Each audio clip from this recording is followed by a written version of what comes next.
Sí, hola, soy Enrique Telles, tengo un posgrado con el profesor Enrique Dussel, soy de ese círculo, digamos, de académico, estoy más en la academia, pero ahora me invitaron a participar en el programa de Buen Gobierno, entre otros programas del instituto, y ahí estamos, ¿no? Estamos colaborando con todo el equipo, somos un equipo aproximadamente de 20 personas, pues muy comprometidos, con la camisa muy puesta. Es muy importante este programa porque en realidad una cosa es prepararse como administrador público, como funcionario, como tecnócrata, y otra muy diferente es tener literalmente la camisa muy puesta y tratar de orientar todas las acciones, todos los pensamientos, acciones, planes, todo el desarrollo de este programa hacia una administración con un sentido ético. Y cuidado, aquí sí quiero aclarar que no solamente se trata de saber más ética o más política en términos teóricos, sino de que quede implícito prácticamente toda la orientación con este sentido ético, ¿no? Que pues le da sentido a esto que le llamamos de manera fácil y rápida cuarta transformación, ¿no? La misión es enfocar lo que hacemos, digamos, en la academia, quienes nos dedicamos, digamos, un poco a la filosofía de la liberación, a estos estudios decoloniales, y tienen otras denominaciones, ¿no? Pero básicamente en América Latina se han desarrollado estos dos, es darle una orientación distinta a todo el quehacer político. Es eminentemente político, aunque no se limita a ello, pero es darle esta orientación distinta. Cuando el presidente de la República se refiere a primero los pobres, en realidad es una consigna muy vieja que puede venir de muchos lugares, de muchas tradiciones, pero siempre se trata de dar este sentido de que aquello que le da de alguna manera el sentido político a la política misma, y parece redundante pero no lo es finalmente la gente que queda oprimida, marginada, que queda en la pobreza económica, ¿no? Es una categoría económica, pero la gente que queda, digamos, fuera de esto que podría ser una especie de bienestar, de manera que esa gente que queda fuera es la que de alguna manera es el impulso, es el motor de toda esta organicidad que existe en el gobierno, ¿no?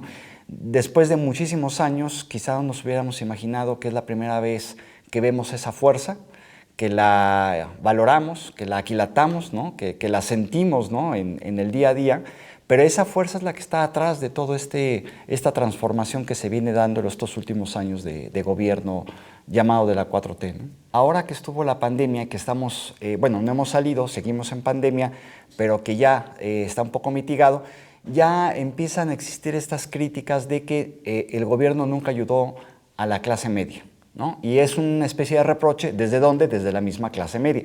Entonces, es muy curioso, pero es la primera crisis y es una crisis muy profunda, muy grande, que le pegó a todo el mundo, y resulta que es una crisis que es quizá la primera crisis, al menos en México, que no la han pagado las clases más empobrecidas ni las clases más vulnerables. Es la primera. Todas las demás crisis finalmente la pagaron estas clases, ¿no? Las más desfavorecidas, ¿no? De muchas maneras, pagándola directamente con la inflación, ¿no? Que tiene que ver directamente con el intercambio del poco dinero o ingreso que se tiene en una familia, o inclusive con el destierro, ¿no? La cantidad de migrantes en el sexenio, por ejemplo, de Calderón, es el mayor hito de la migración, legal o ilegal, ¿no? Pero estamos hablando de varios millones. Hay quien habla inclusive de 10 millones de personas que salieron. Estamos hablando también a todos los lugares posibles, ¿no? Fuera de México, ¿no? Entonces, también se paga con esa migración, ¿no? A lo que voy es que es la primera vez que una crisis de esta envergadura, que no es poca cosa, ¿no?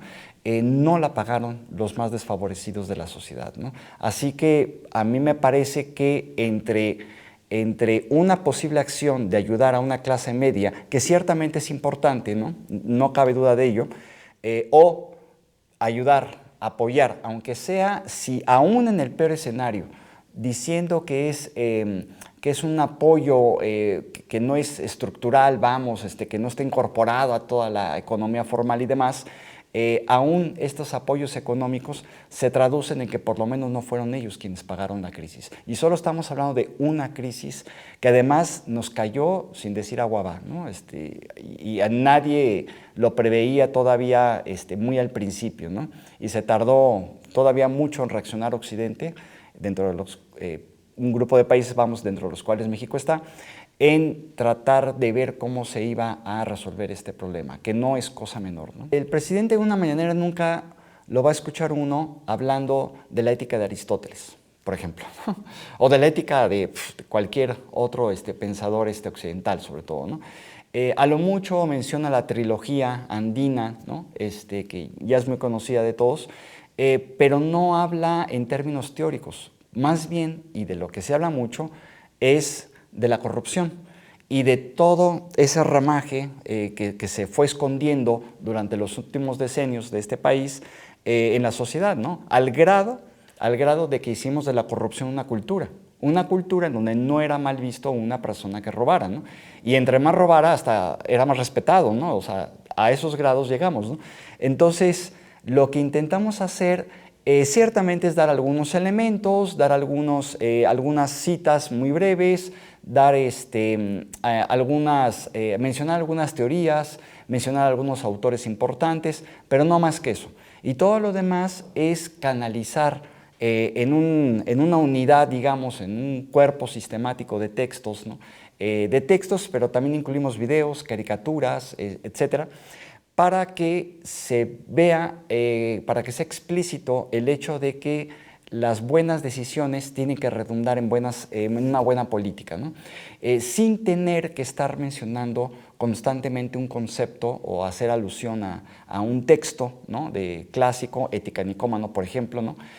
O a cualquier otro texto de cualquier otro momento de la historia de Occidente, ¿no? O inclusive de la historia de América Latina, sino que más bien es sí es un filtro de alguna manera, pero ponerle filtros a esto es como la escuela.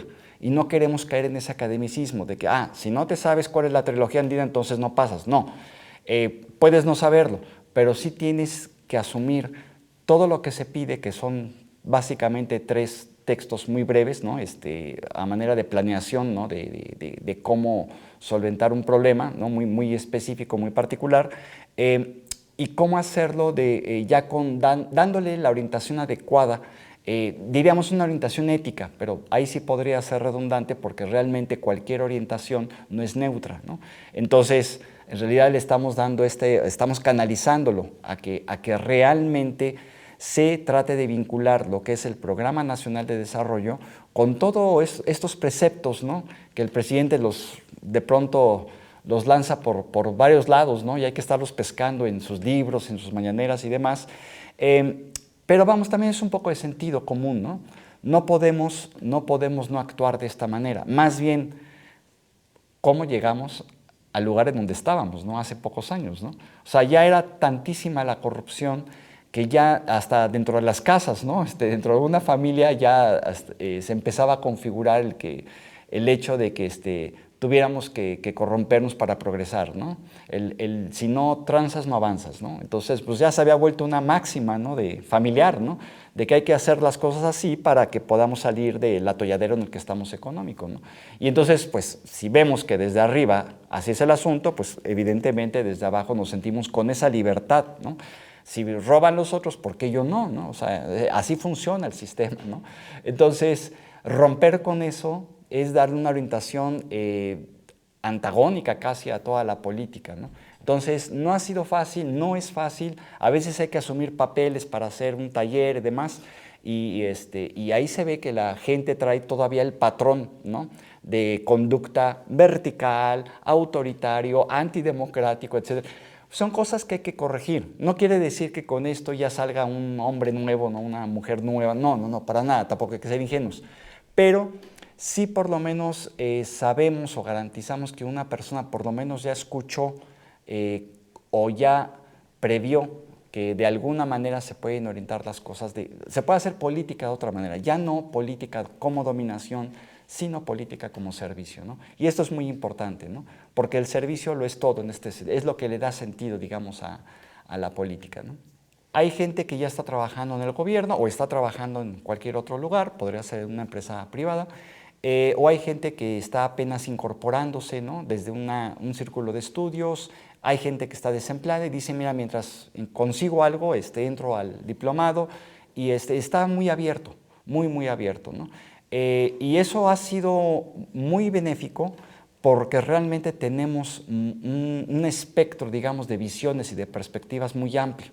De manera que hay gente que sabe cómo hacer un informe ejecutivo y hay gente que nunca ha redactado nada en su vida. Entonces, se complementa muy bien el que ya sabe cómo hacerlo y que además ya sabe lo que es redactar un documento, sabe lo que es ponerse, concentrarse, ¿no? En una computadora para redactar algo, y otra persona que probablemente nunca, probablemente, y sí nos ha tocado, gente que no ha estado en la educación formal, ¿no?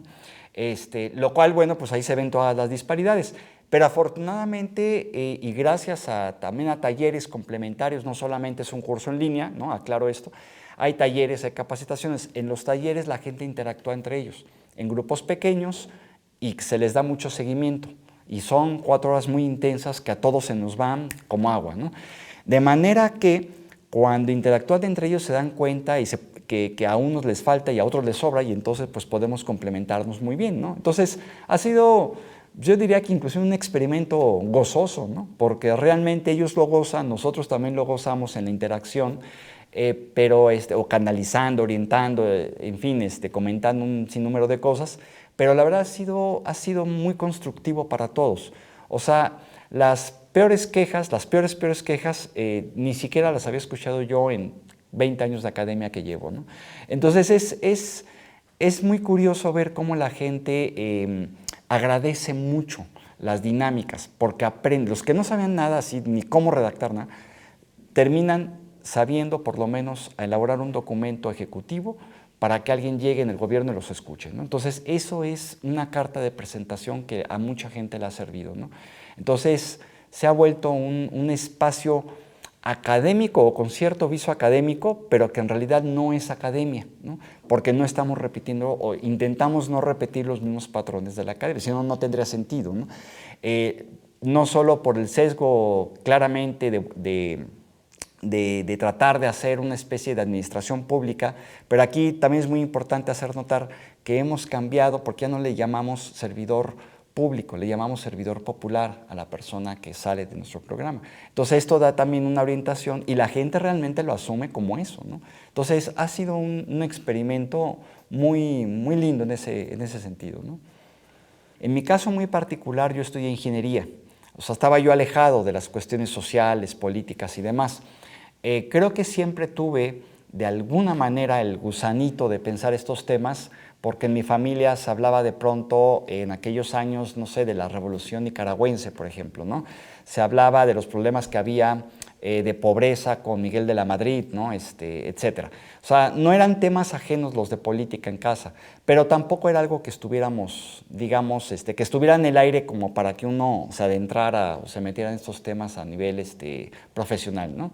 Porque la mayor parte de mis hermanos, de la gente cercana, todos eran ingenieros, ¿no? Entonces, como yo era de los más chicos, entonces para mí fue muy natural meterme a ese mundo, ¿no? Pero poco a poco me di cuenta que no podía sustraerme a todo lo que escuchaba de política, al grado de que en algún momento, después de que terminé la carrera, tuve la sospecha de que con el levantamiento zapatista ya era de alguna manera una especie de llamado de que tenía yo que atender. Y al poco tiempo me fui a dar clases a Chiapas, en un lugar muy alejado de los centros urbanos. Y bueno, pues tener la perspectiva de un lugar donde no se tiene ninguna autoridad política, digamos, estructurada o engranada a lo que conocemos como gobierno o como Estado, fue una cosa curiosa, ¿no? Además de que no solamente esta especie de anomia, ¿no? En una sociedad que se maneja como puede, sino además el hecho de tener grupos delictivos constantemente, tener una guerrilla y tener una especie como de contraguerrilla, tener grupos políticos antagónicos que se están peleando, grupos religiosos también, ¿no? A veces muy identificados con partidos políticos. Y entonces me da una perspectiva muy diferente. Fue entonces cuando al regresar a la ciudad, tuve que regresar por cuestiones médicas, yo me hubiera quedado más tiempo allá, entré a un posgrado, no me satisfizo y entonces por ahí conocí a Enrique Dussel, hablé con él y me dijo, bueno, quizá este sea lo que estás buscando, ¿no? Entonces entré con él a varias clases y desde ahí ya he estado muy apegado a todo esto. Y entonces ya de un grupo que nos habíamos allegado mucho al profesor Dussel, pues nos empezaron a llamar. Una de las personas que está a cargo del instituto es una persona que también estuvo con Dussel y él nos empezó a invitar a varios y así fue como llegué, digamos, al instituto, ¿no? Es muy curioso, a mí se me llamó como para hacer una especie de asesor ideológico, una cosa así, y cuando a mí me dicen, a ver, ¿cuál es la ideología? A mí me da mucha risa porque digo, es que no es una ideología, es lo más científico que he visto en el sentido de que no hay que meterle mucho coco a tratar de convencer a nadie, sino basta ver cómo nos desconvencemos de todo lo que traíamos antes para darnos cuenta de que estamos en el camino. Nadie dice que estamos en el camino de la perfección política o nada por el estilo, ¿no? Sino que simplemente el cambio es sano y es sano para todos, aún para la oposición, aún para los que no creen en este tipo de situaciones que se ha mejorado en nada. Yo creo que es bueno para una sociedad hacer cambios. Llegará otro momento con otra hegemonía, con otro desgaste, digamos, quizá, espero yo que sea muchos años después, y tengamos que volver a cambiar las cosas. Lo más importante es no perder la brújula, ¿no? Y en ese sentido es como a nivel ideológico, creo, y a nivel muy personal, es muy importante que uno no pierda la brújula, ¿no? Uno puede dedicarse a cualquier cosa, ¿no?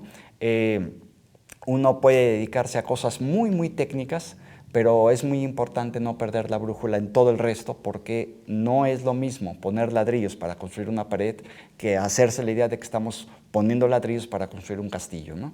Entonces, eso es muy importante, ¿no? El acto técnico es exactamente el mismo, pero el sentido que le da ya como lo que estamos construyendo es algo muy, pero muy diferente, ¿no? Y pues nos tocó la fortuna de tener cambios políticos pacíficos, no hemos roto ni un solo vidrio, ¿no? Y estamos dando pasos agigantados en el quehacer político, ¿no? Nos tocó esa fortuna porque a nivel teórico nos obliga a pensar cosas que no se podían pensar antes y a nivel práctico pues estamos poniendo un granito de arena para las futuras generaciones, ¿no? Entonces, pues así me siento un poco, ¿no? Un poco ensalzado con esta gran dinámica que se da ahora en la sociedad mexicana después de todo el lastre, ¿no? Y de todo una sociedad apantanada, digamos, ¿no? Ya de política, ¿no? De que ya era una especie de diario, ¿no? De estar viendo, o de, ¿cómo decirlo? Como de documentar el pantano cotidiano en el que estábamos de corrupción, ¿no? Y eran puras quejas y no se podía hacer gran cosa, ¿no? Los pasos eran muy pequeños, ¿no? Y ahora son pasos agigantados, ¿no? Todos los días hay algo nuevo, ¿no? Hay que estar al tanto de cómo van las cosas, si no uno se pierde, ¿no? Entonces, ha sido una fortuna pensar que mucho, poco, mi granito de arena es pequeño o grande, pero es importante asumirnos en un proyecto político de gran envergadura para el país, ¿no? Excelente.